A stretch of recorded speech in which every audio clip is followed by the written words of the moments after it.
আল্লাযী খালাকাল মাউতা ওয়াল হায়াতা লিয়াবলুয়াকুম আইয়ুকুম আহসানু আমালা।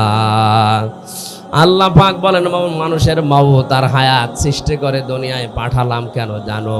আমি পরীক্ষা করতে চাই তোমাদের ভেতরে কে ভালো কাজ করতে পারে।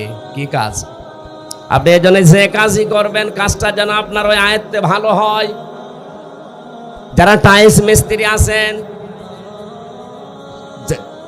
যারা মোজাইক মিস্ত্রি আছেন, যে কোনো কাজ আপনি ছোট মনে করবেন না, ওইটাই আপনার জীবনে অনেক বড় কাজ। কিন্তু যতটুকু পারেন সর্বোচ্চ ভালোটা দেওয়ার চেষ্টা করবেন।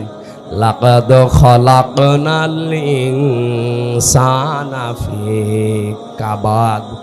আমি মানুষকে কষ্টের পরে কষ্ট সহ্য করার জন্যই বানিয়েছি।